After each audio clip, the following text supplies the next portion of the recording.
Jadikanlah kami manusia yang sentiasa mencintai-Mu, ya Allah. Ya Allah, ya Tuhan kami, tenangkanlah hati kami, kuatkanlah semangat kami, permudahkanlah pengajian kami. Jadikanlah apa yang kami pelajari ini sebagai suatu ilmu yang bermanfaat.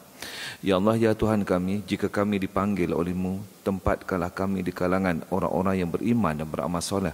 Masukkanlah kami ke dalam syurga-Mu, ya Allah, syurga yang paling istimewa, ya Allah. Dan masukkanlah kami tanpa dihisab, ya Allah. Masukkanlah kami dengan rahmat-Mu, ya Allah. Kami memohon kepada-Mu kerana Engkaulah yang telah menciptakan kami. Engkaulah yang maha berkuasa, Engkaulah yang maha pengasih, dan Engkaulah yang maha penyayang. Engkaulah yang satu-satunya yang kami sembah, yang kami minta pertolongan, ya Allah. Subhanallah walhamdulillah wa la ilaha illallah Allahu akbar wa la haula wa la quwata illa billahil aliyyil azim. Amin amin rabbana. Astagfirullah.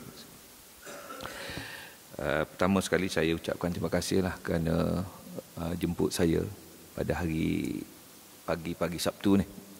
Saya pun tak sedar hari ni ada 3 kuliah. Lepas doha, kemudian kuliah maghrib nanti.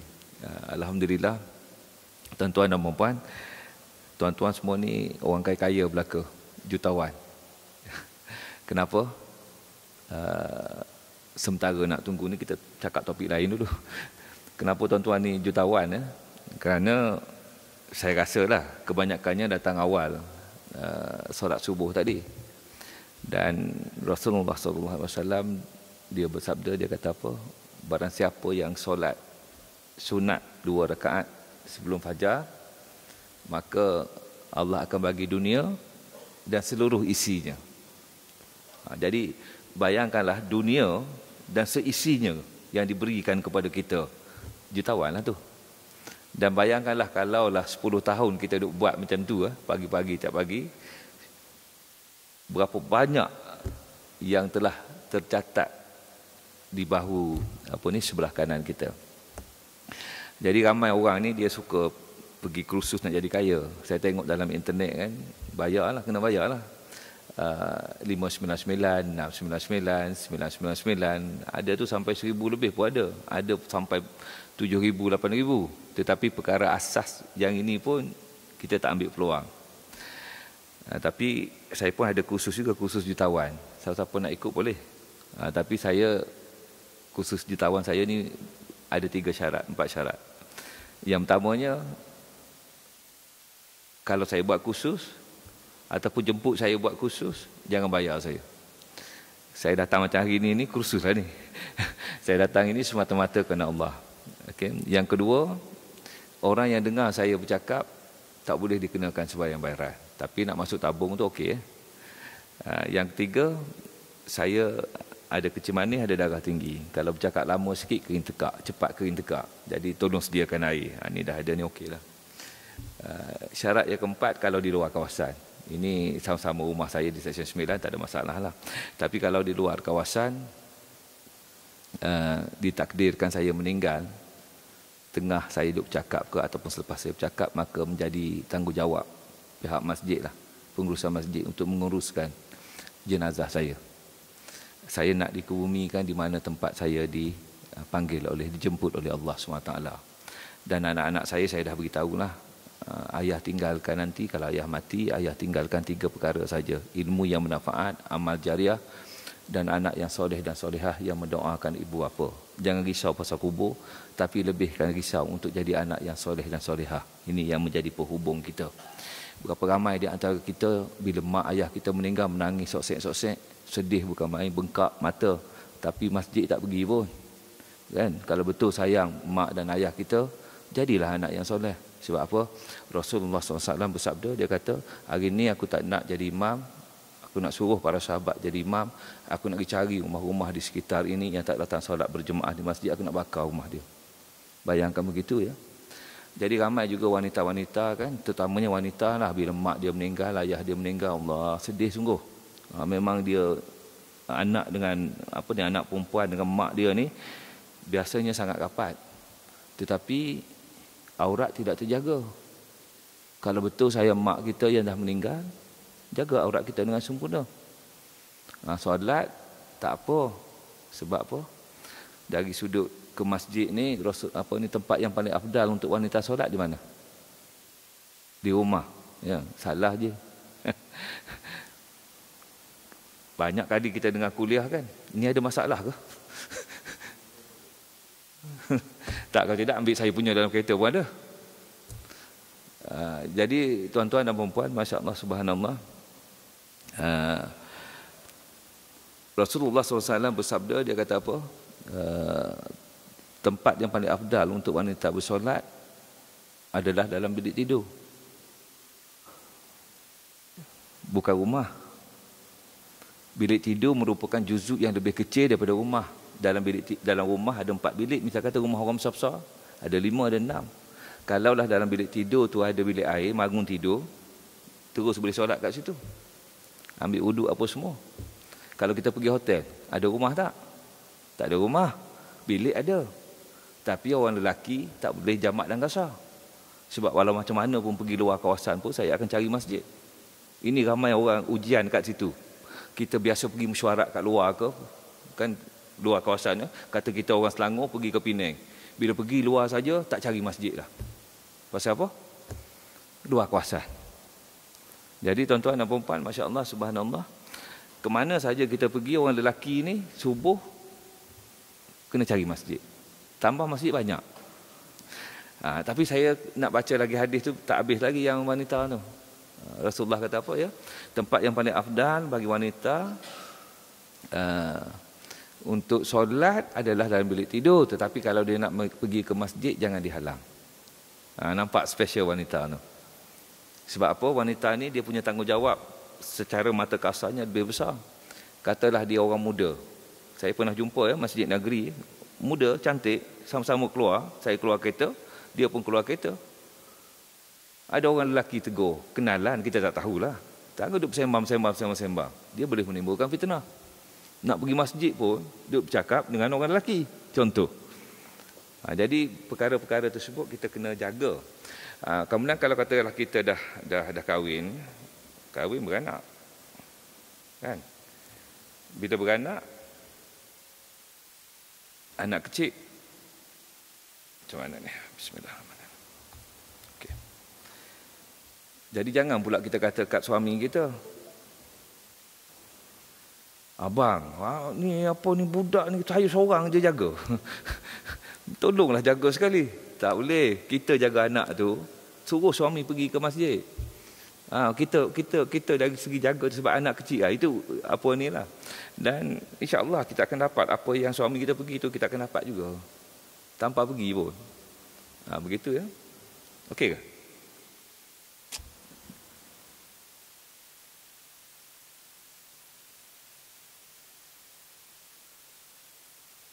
Saya kalau beritahu saya tadi, saya ada bawa saya punya sendiri straight je. Okey.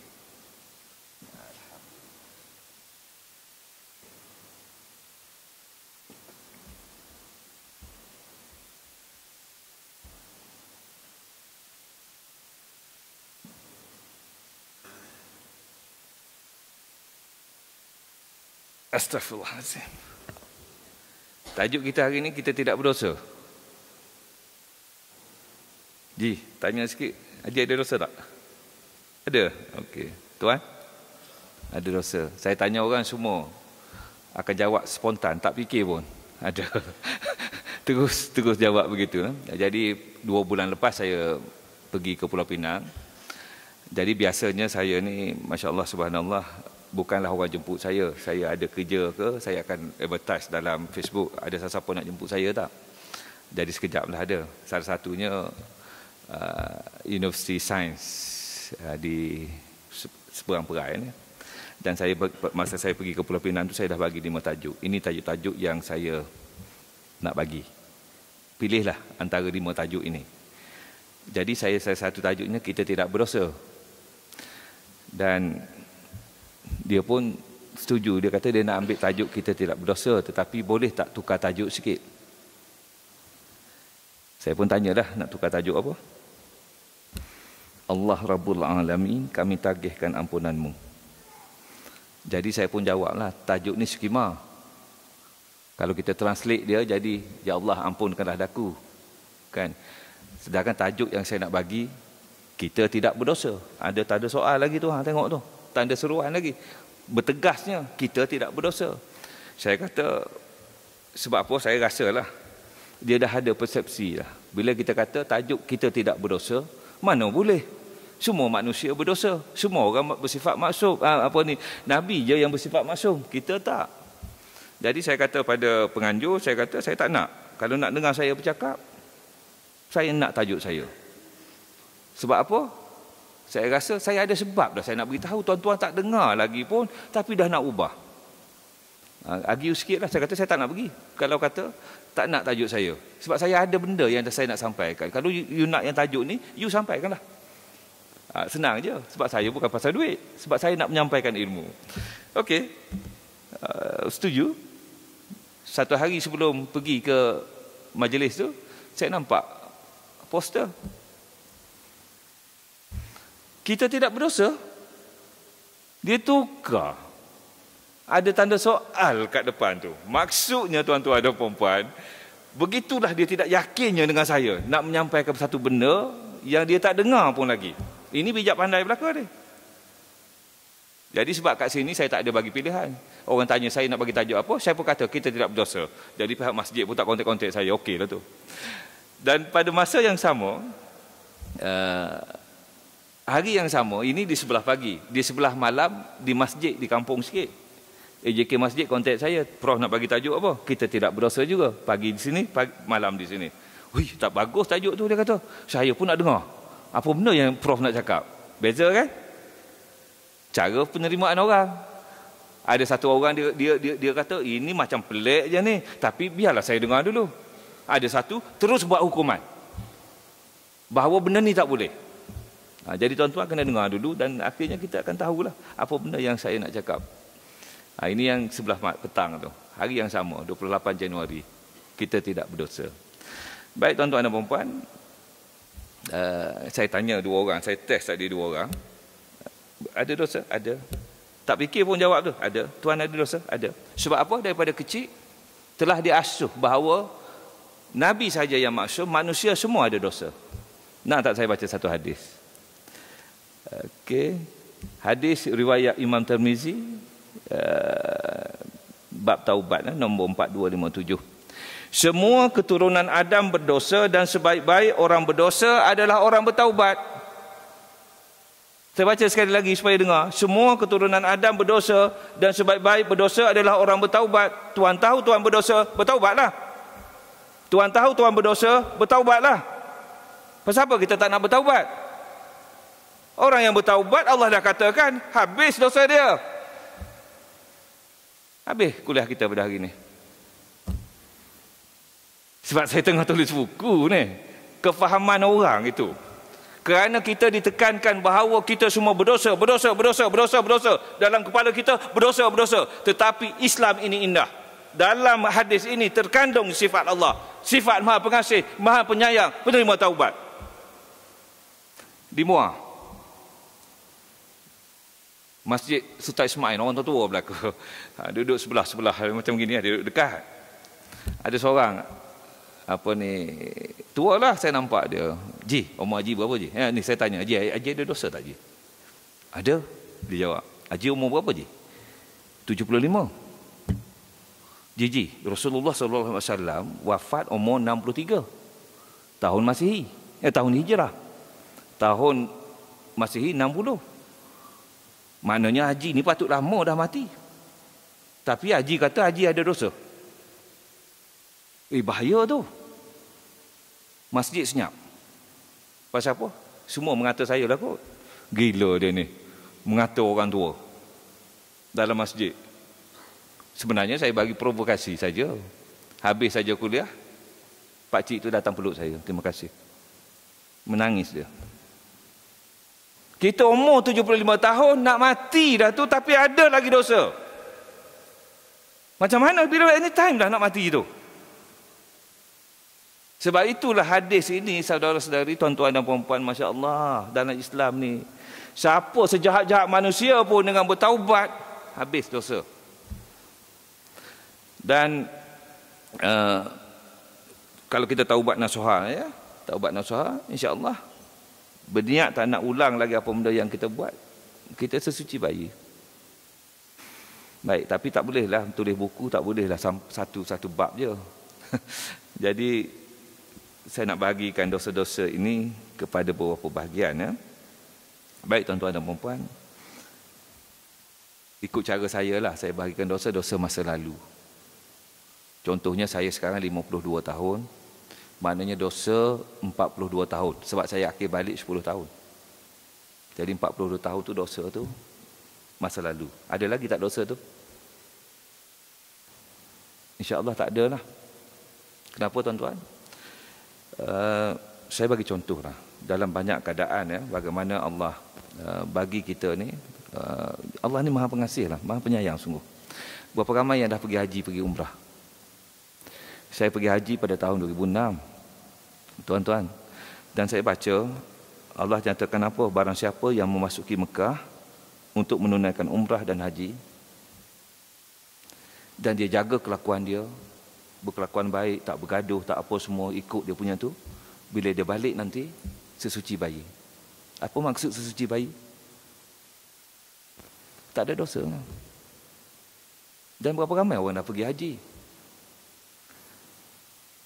Maksudnya dalam hidup kita ni Allah bagi peluang banyak kali untuk tak ada dosa. Sama ada kita sedar ataupun tak sedar, kita patut tahu tu. Baik, itu haji. Umrah, tiap-tiap tahun 200,000 orang pergi menunaikan umrah. Tengok dalam Facebook tu yang pergi umrah, kau ceria sekali nak cerita nak pergi umrah. Baik, apa yang Allah janjikan untuk orang yang pergi umrah? Rasulullah SAW bersabda, dia kata apa? Di antara satu umrah dengan satu umrah terhapus dosa. Baik, bayangkan begini, saya umur 52 tahun, saya tak pernah pergi menunaikan umrah. Saya tak pernah pergi haji, tak pernah pergi umrah. Visa lambat lagi, kota lambat lagi katalah, tapi umrah anytime boleh pergi, insyaAllah. Ada duit, cukup syarat dia, boleh pergi. Katalah saya pergi ke Madinah. Masuk Madinah, umrah ke? Belum lagi kan? Ziarah. Duduk 3 hari di Madinah, kemudian naik bas, berhenti kat Bir Ali, pakai ihram, niat ihram, niat apa ni, umrah kat sana. Kemudian perjalanan bas 5 jam ataupun 6 jam. Itu dah mula dah tu. Umrah tu dah mula dah tu. Tetapi saya tolaklah perjalanan tu, 5-6 jam. Kemudian sampai di Mekah, masuk hotel. Mutawif pun kata, jom kita pergi mulakan. Buat apa? Yang pertama sekali buat apa? Tawaf. 7 pusingan. Kalau masa musim umrah, bukan musim haji, tawaf ni boleh buat dalam 30 minit, insya-Allah. Saya pernah rekod saya buat 20 minit. Masa musim haji dah habis, umrah, visa umrah tak keluar lagi. Masa saya duduk sana lah. Saya pernah lah, paling awal saya buat berjalan cepat lah, 20 minit gitu. Okeylah, katalah setengah jam.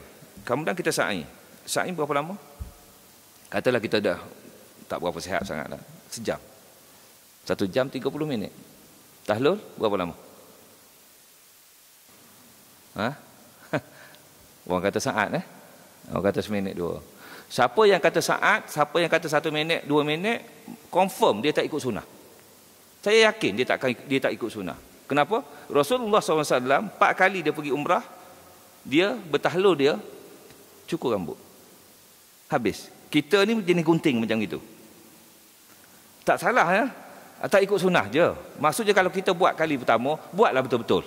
Ikut Rasulullah SAW betul-betul kalau boleh. Bukan susah sangat pun. Kalau sampai kita dah Bukit Marwah tu, keluar ke Bukit, keluar daripada masjid tu, ada kedai gunting banyak. Bayar dia 15 riyal. InsyaAllah. Sekejap je, 10 minit. Mungkin kalau kena menunggu ke, kena beratur ke, sikit lah. Tapi tak lama juga. Baik. Tawaf 30 minit, sa'i 1 jam 30 minit, bercukur 10 minit. 1 jam 40 minit. Satu amal ibadat yang tak sampai 2 jam terhapus dosa. Gila. Dia kata apa? Di antara satu umrah dengan satu umrah terhapus dosa. Berapa ramai yang faham ni? Kalau orang faham ini, yang pergi umrah itu bila habis saja bertahlul, sujud syukur terus kat situ. melahirkan rasa gembira kepada Allah SWT.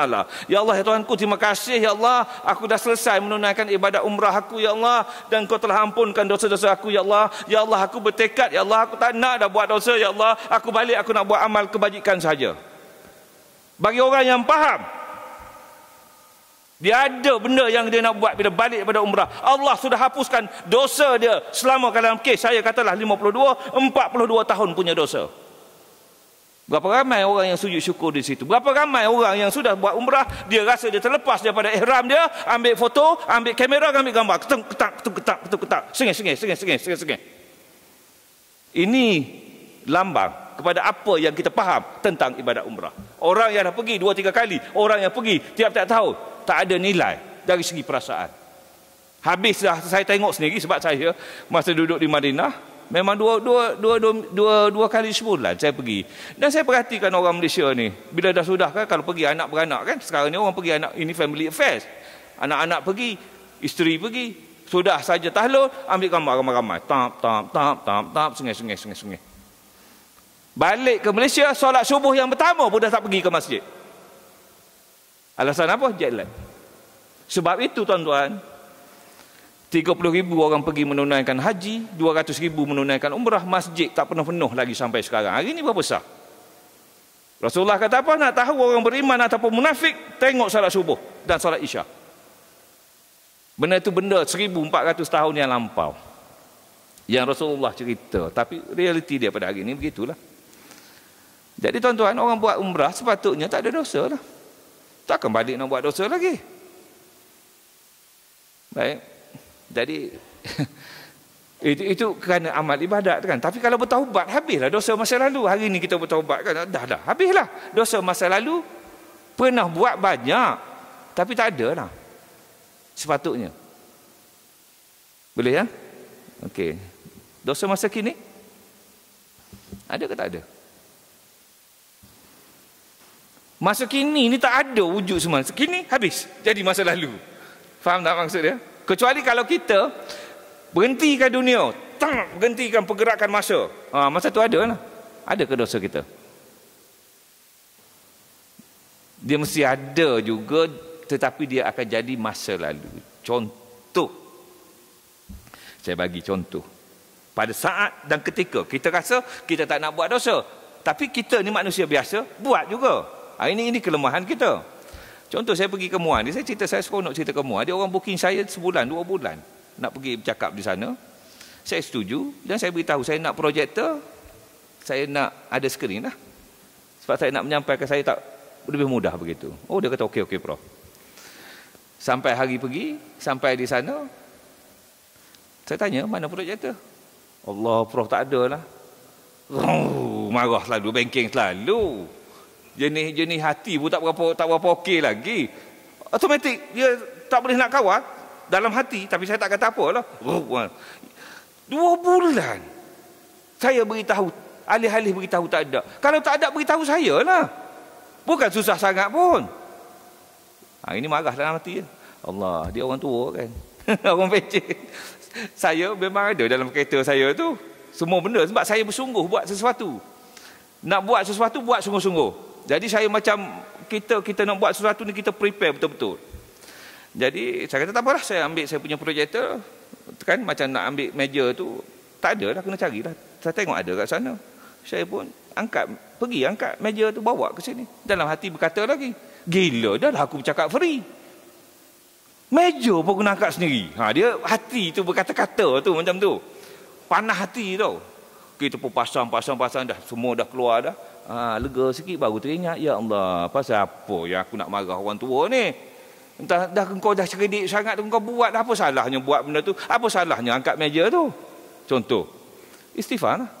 Astaghfirullahaladzim. Jadi saya minta maaf lah. Bila dah cakap mula-mula, tuan-tuan, minta maaf tuan-tuan, saya tadi mengata tuan-tuan. Saya pun cerita lah tuan-tuan ni. Saya kata tuan-tuan ni gila sungguh lah nak panggil orang, tapi semua benda tak siap. Saya sambil cerita lah, supaya dia AJK tu kena faham lah, bila kita nak buat sesuatu, kita kena prepare, kena ada checklist dia apa benda nak buat, walaupun sekecil mana. Contoh tadi kan, macam wire tak ada, misal kata tak. Kenapa tak ada? Pasal tak semak. Pasal anggap benda ni rutin kan, anggap benda ni biasa begitu. Jadi dia tak boleh.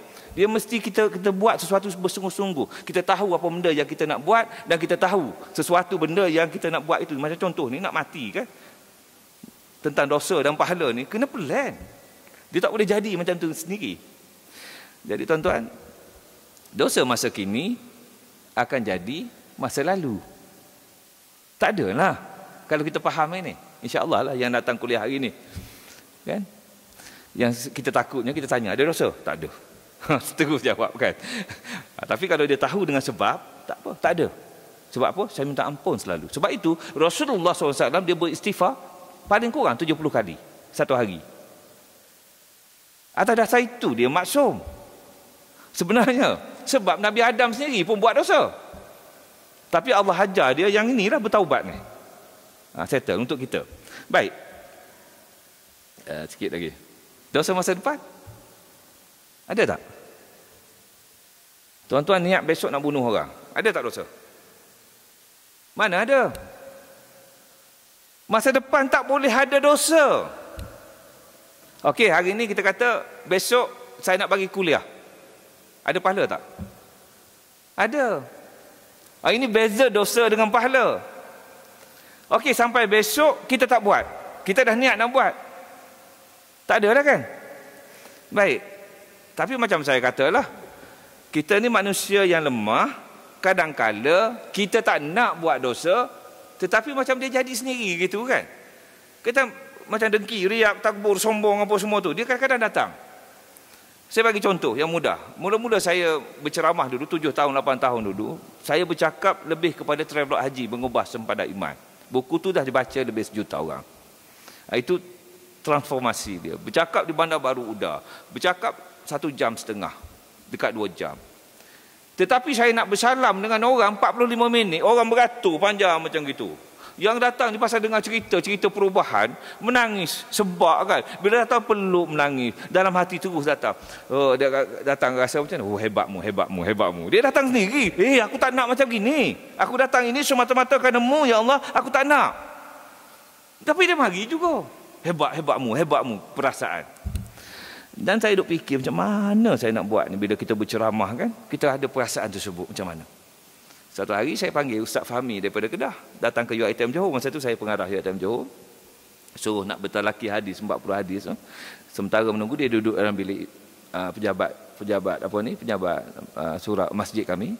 Saya masuk dia, saya berdua dengan dia. Saya pun tanya dia, Ustaz, saya nak tanya sikit, saya ada kemusykilan sikit ni. Saya kata, macam mana nak hilangkan perasaan ujub dalam diri? Saya tak sebut cerita macam mana nak hilangkan perasaan ujub dalam diri. Dia pun ketawa. Dia slow ya. Dia kata perasaan ni semua orang ada, Prof. Yang membezakan kita sama ada kita tahu itu ujub ataupun tidak. Siapa yang tahu itu ujub, mudah saja dia kata beristighfar. Astaghfirullahaladzim. Itu saja dia kata. Masalahnya kita tak tahu yang kita ni ujub, yang kita ni sombong pada dalam diri kita. Kita hidup dalam keadaan sombong. Itu yang susah. Kalau kita tahu, dia kata bertaubatlah. Macam kita tahu kita ada dosa, bertaubatlah. Ini konsep yang sama. Jadi tuan-tuan dan puan-puan, kita kena sentiasa minta dengan Allah untuk tidak buat kejahatan, untuk tidak buat dosa. Nak buat pahala pun kena minta dengan Allah. Sebab Allah lah yang, Masya Allah, atas bukan kudrat kita tak ada. Kena faham itu. Baik tuan-tuan dan puan-puan. Jadi yang sebenarnya dah lagi lebih mudah kan dari segi dosa yang kita tajuk kita tidak berdosa ini. Baik. Dosa yang paling besar apa dia? Paling besar. Ya? Syirik. Ini betul. Dosa menduakan Allah. Apa dia Allah kata? Surah An-Nisa ayat 48 terjemahan dia, sesungguhnya Allah tidak akan mengampunkan dosa syirik mempersekutukan Allah, dia takkan ampun, dan akan mengampunkan dosa lain dari itu bagi sesiapa yang dikehendakinya, dan sesiapa yang mempersekutukan Allah maka sesungguhnya dia melakukan dosa besar. Tuan-tuan, siapa yang syirik menduakan Allah, mati sebelum minta ampun, masuk dalam neraka kekal selama-lamanya. Kena jelas dulu yang itu. Tuan-tuan ada sembah berhala tak? Tak ada. Orang datang subuh ni mana ada. Maksudnya yang paling besar menduakan Allah. Maksudnya dia sembah Tuhan lain lah. Dia buat Dia sebenarnya tak ada Tuhan lain dan melainkan Allah. Tetapi macam-macam. Sembah berhala daripada zaman dahulu, apa ni lagi. Dan Allah kata dosa ini dia tak akan ampun. Kalau dah mati lah, tak minta ampun. Sebelum dia minta ampun dengan dia akan masuk dalam neraka kekal selama-lamanya. Tapi Allah kata, dia akan mengampunkan dosa lain. Walaupun kita tak minta ampun dengan Allah. Dan akan mengampunkan dosa lain dari itu bagi sesiapa yang dikehendaki. Hak ini, privilege ini pada Allah SWT. Kita tak tahu Allah pilih kita ke tidak. Jelas. Tetapi chances dia, peluang dia untuk kita diampunkan dosa-dosa yang lain daripada syirik ada. Pasal kita percaya pada Allah, kita percaya Nabi Muhammad itu pesuruhnya. Boleh clear yang tu? Tapi kita tak tahu, kita kena jagalah. Baik. Dosa syirik ni selain daripada yang saya kata tadi ada tak? Yang lebih rendah lagi tahap dia? Ada. Contohnya, kita rasa kejayaan kita ini semata-mata kerana kita hebat. Bukan bersandarkan kepada Allah. Itu pun boleh jatuh jugalah. Tapi dia tahap dia tu kerana kita tak sedar macam itu kan. Itu ada guru-guru ada berceritakan begitu. Contoh, saya tulis satu buku. PhD kecil tapi signifikan. Saya menceritakan pengalaman saya buat PhD dan saya berjaya buat PhD rekod untuk Fakulti Perakaunan UiTM 2 tahun lebih sikit. Saya rasa saya pandai, saya rasa saya bijak. Saya tulis buku. Dalam buku tersebut diceritakan bahawa strateginya begini, caranya begini, kaedahnya begini. Satu pun saya tak sebut bahawa ianya anugerah daripada Allah Subhanahu Wa Taala. Kemudianlah saya dengar satu kuliah Ustaz Haji Omar di Segamat, dia cerita tentang bagaimana manusia boleh jatuh syirik kerana sifat takbur. Bersandarkan kejayaan hidup dia tu kerana dia pandai, bukan kerana Allah. Jadi saya pun rasa saya lah tu, dan kita minta ampun lah dengan Allah. Kadang-kadang kita tak sedar pun kan, kita tulis tu betul lah strategi kita begini. Tapi kita tak ada perasaan ya Allah bantu kita tu pada masa tersebut. Baik, dosa besar yang lain selain daripada syirik, apa dia? Jawab, tak apa, salah. Apa dia? Bunuh orang. Apa dia? Berzina, judi, arak. Banyak, setengah kitab ada 70. Tapi ada 7 dosa besar orang kata kan. Jadi tuan-tuan dan puan-puan, satu yang perkara yang menarik bila kita menulis ni, kita kena baca. Satu perkara yang menarik, setiap kali saya nak tulis buku, saya akan habis Quran tu baca terjemahan dia. Dan biasanya bukan saya nak cerita pengalaman, nak buktikan tak boleh. Tuan-tuan baca Quran, baca terjemahan. Jangan baca Quran saja, baca terjemahan tu sekali. Sebab tu tak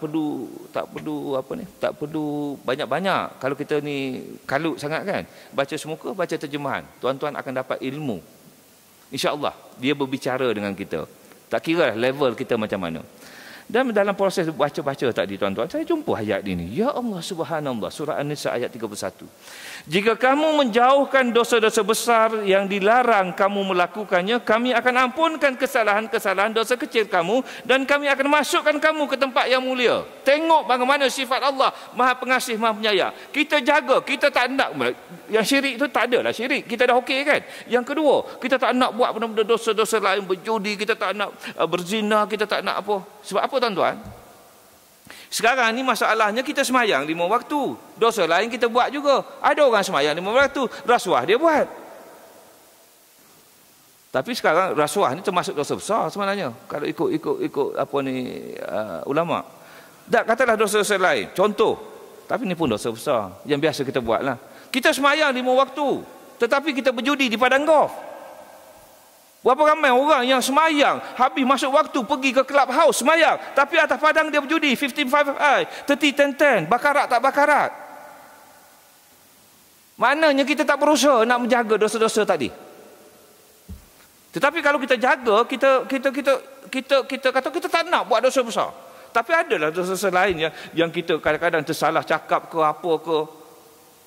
Maka Allah kata dia akan ampunkan dosa-dosa tersebut dan masuk engkau dalam syurga walaupun ada dosa yang kita tidak minta ampun. Kata dia, kita kena percayalah. Tetapi of course lah, kalau kita ni dalam keadaan orang yang faham, kita beristighfar, kita minta ampun dengan Allah SWT, mengikut Rasulullah SAW sekurang-kurangnya 70 kali. Bukan susah sangat masuk kereta, astagfirullahaladzim. Nak masuk sini pun astagfirullahaladzim. Satu hari 24 jam, 1 jam sekali 24. Tapi kita tidur kan, tolaklah 4 jam, 5 jam. Baik. Tuan-tuan, kalau ini dosa dengan Allah, dosa dengan manusia macam mana? Kena buat apa yang tuan-tuan belajar? Dosa dengan manusia. Kena minta maaf lah. Selagi tak minta maaf, saya terdengar dulu, tergantung segala-galanya. Jadi tuan-tuan bayangkan begini ya. Saya umur, macam saya katalah 10 tahun, saya dah akhir balik. Umur 12 di MRSM Pekalan Cepa. Saya budak kampung, budak besut. Tak pernah makan cornflakes. Tak ada. Coklat yang besar-besar tu kan, yang sedap-sedap tu tak ada, tak makan. Tak pernah makan Candos yang 10 sen 3 biji gitu ke. Yang kecil-kecil tu. Kalau tuan-tuan tak sempat kot, saya masa kecil dulu itulah dia. Jadi masuk MRSM, makan sedap. Tetapi bersama saya di MRSM, junior saya, Datuk Mukris, anak Dr. Mahathir. Masa tu Dr. Mahathir Timbalan Perdana Menteri. Jadi tiap-tiap minggu, Mukris ni, dia terima hamper.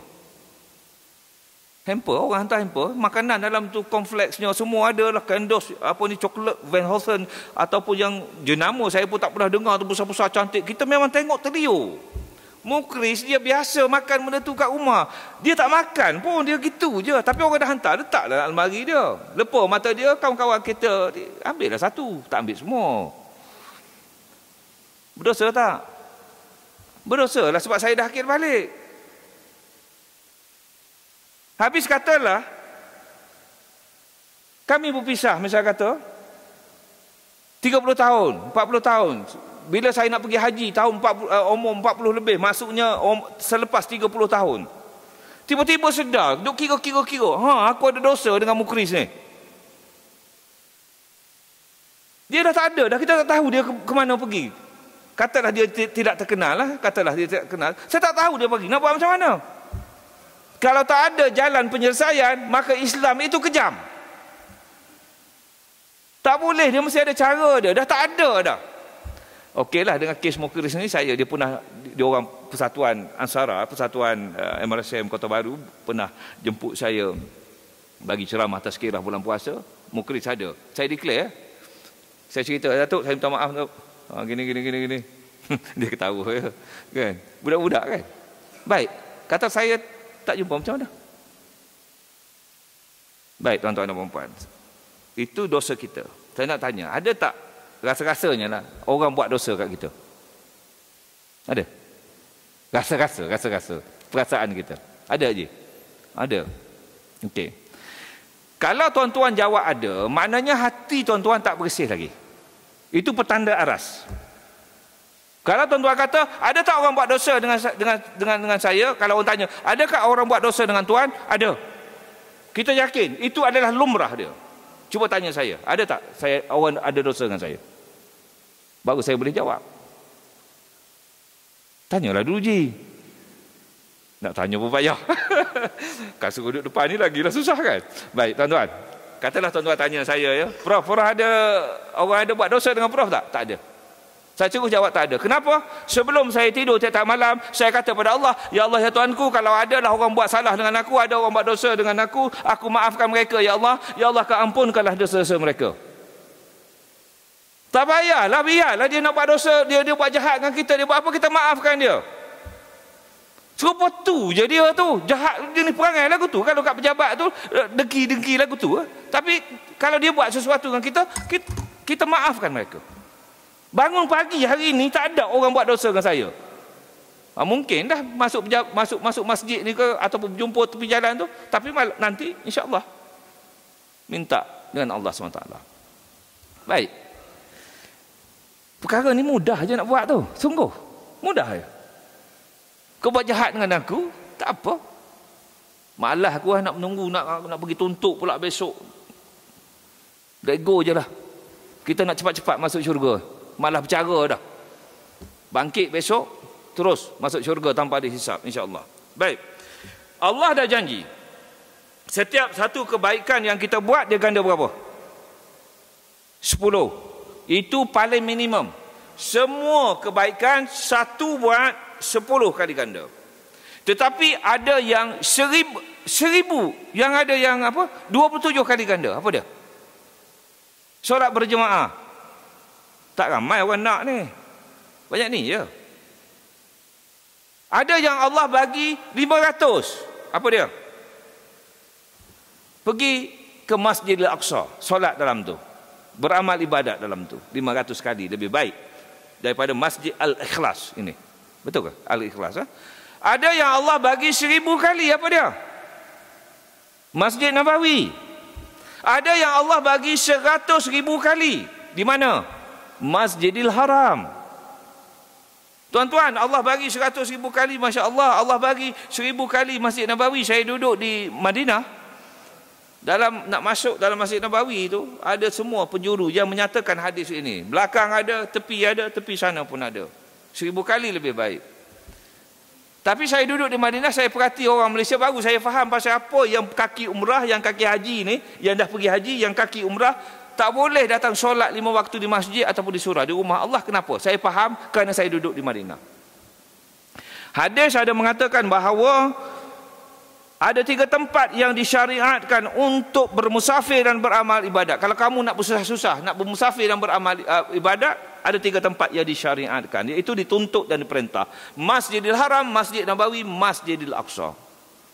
Tuan-tuan ada dengar tak dia sebut Mekah? Tak ada. Ada dengar dia sebut Madinah? Tak ada. Ada dengar dia sebut Palestin? Tak ada. Masjidil Haram, Masjid Nabawi, Masjidil Aqsa. Dan saya tengok orang Malaysia sana, dia subuh dia pergi dia balik, Zuhur dia pergi dia balik, Asar dia pergi dia balik, Maghrib dengan Isya dia cantum sekali. Ada 4 jam. Dia duduk dalam masjid. 20 jam di mana? Hotel. Lagi mana? Mana? Shopping. Ini semua kaki mengata orang. 4 jam dalam masjid, 20 jam di mana? Tak boleh ke jawab lebih sopan sikit? 20 jam di luar masjid. Kok dia lah nak buat apa? Kan ini ilmu tu aja tu. Lain kali jangan jawab macam. Tapi kenapa tuan-tuan jawab macam gitu? Hotel, shopping, inilah realiti yang berlaku. Tak boleh nak elak. Semua orang tanya, orang tahu. Shopping, tidur. Baik tuan-tuan dan puan-puan, tak apalah. 4 jam. Kita ambil 4 jam lah dalam Masjid Nabawi. 4 jam dalam Masjid Nabawi serupa 4,000 jam di Masjid Al-Ikhlas. Duduk 3 hari kali 3, 12,000 jam. Di sisi Rasulullah berapa hari itu? 12,000 bahagi 24. Satu hari ada 24 jam. Betul lah? Kita ada 12,000 jam. Bahagi 24 berapa? Cuba kira.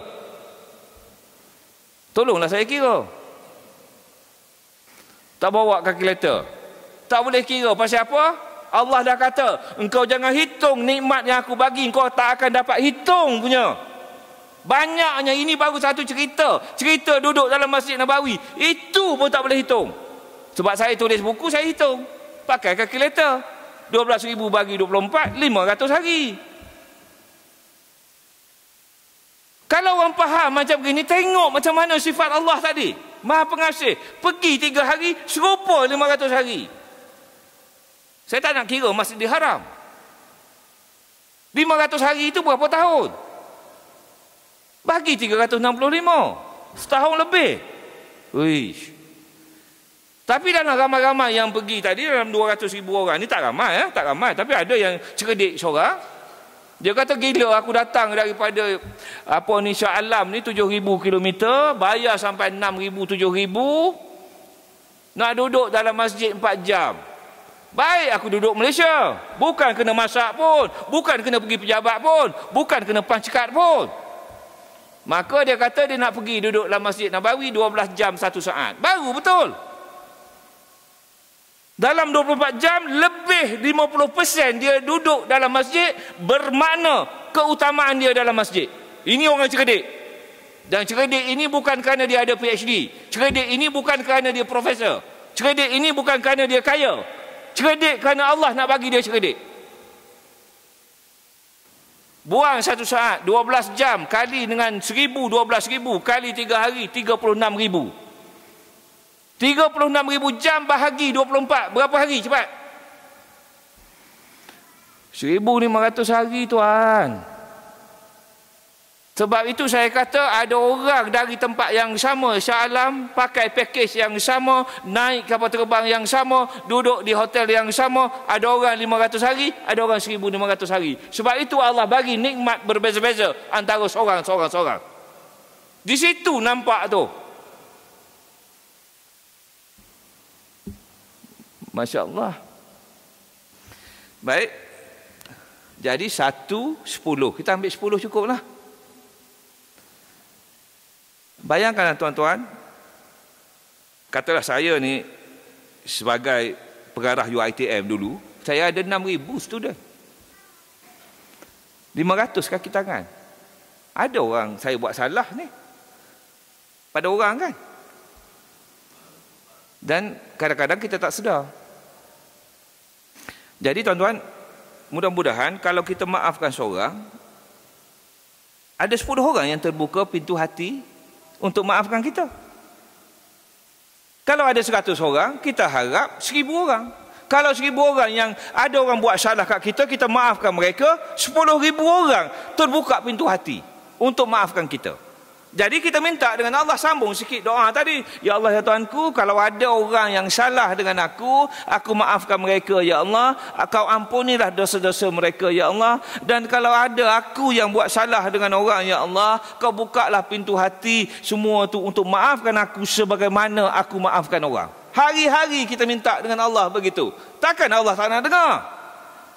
Sebab apa dalam satu hadis kursi riwayat Tabrani, Allah Subhanahu Taala turun ke langit dunia pada 1/3 hujung malam tersisa, dan Allah bertanya kepada hamba-Nya, ada tak hamba-Ku yang nak berdoa kepadaku, aku nak makbulkan doanya? Ada tak yang nak meminta kepadaku, aku nak bagi apa yang diminta? Ada tak yang nak bertaubat, aku nak ampunkan dosanya? Islam ini dia berkait-kait begitu. Kok sini, kok situ, kok situ. Akhirnya dia nak suruh kita masuk syurga. Jahat-jahat macam mana pun, minta ampun, terhapus dosa. Baik tuan-tuan dan puan-puan, tuan-tuan pernah pergi melawat orang sakit tak? Orang tua lah. Kalau kita pergi melawat orang sakit, jangan pula kita duduk sembang. Ramai orang pergi kan, 2-3 orang dah sama, popek. Sebenarnya orang sakit tu, keluarlah kalau datang melawat macam ini. Sungguh. Ada orang alim, sahabat saya, ayah dia tu memang terkenal lah. Jadi sakit, terlantar je. Ramai orang pergi ziarah, dia bercakap-cakap. Balik tu dia berpesan dengan anak dia, suruh keluar lah. Dia ada adat-adat dia. Jadi tuan-tuan dan puan-puan, pergi sekejap je lah, tanya khabar, dan kamu nak berdoakan. Doakan mereka. Dan bila nak balik tu kita bersalam ke, Ji, minta maaf Ji, saya nak balik dah Ji. Kalau ada salah silap saya, Ji maafkan Ji. Kita minta maaf dengan dia kan. Dan tuan-tuan pernah dengar tak orang sakit ni kata apa? Tak ada lah, dia kata, hamba saya dah maafkan semua orang dah. Dia kata begitu. Macam mana begitu? Allah lah yang buka pintu hati. Pasal apa Allah buka pintu hati? Berapa ramai orang berdoa supaya dia terbuka pintu hati untuk maafkan kita. Dan kalau kita amati, kita perhatikan, memang orang akhirnya bila sampai masanya, dalam hati dia kata, aku maafkan semua orang. Saya haraplah. Yang ini kita tak tahu. Kita sentiasa minta dengan Allah Subhanahu Wa Taala. Baik, last sekali lah 7.20 lah. Slide ada 10 lagi, tapi saya nak berhenti kat sini ya. Dalam surah Nuh ya, ayat 4, Allah kata apa? Ini topik dia tangguhan masa. Dia bagi pinjam masa kepada kita, supaya Allah mengampunkan bagi kamu sebahagian dari dosa-dosa kamu dan memberi kamu hidup dengan tidak terkena azab hingga ke suatu masa yang tertentu. Suatu masa yang tertentu tu apa? Allah tangguhkan masa. Kalau tidak, kalau mati hari ini, ramailah yang kena azab. Contoh, sebab tadi macam Haji kata ada dosa, kena azab lah dulu. Tapi dia bagi tangguh lagi masa. Bila tangguh ni? Bila? Kita baca terjemahan macam gitu kan. Terjemahan pun kita tak faham. Kalau kita baca bahasa Arab lagi kita tak faham baca lah, tapi dapatlah satu pahala tu. Ini kalau kita baca ini, dia kata dia tangguh sehingga ke suatu masa yang tertentu. Bila? Bila bang? Mati. Kalau mati, dosa ada lagi kan? Tangguh hingga suatu masa yang tertentu bila tuan-tuan semua bertaubat lah. Sekarang ni hidup lagi kan? Alhamdulillah bertaubat hari ni. Dia tangguh sampai hari ni. Kita boleh bertaubat lagi. Kalau mati, tak ada dosa, tak kenalah azab. Boleh?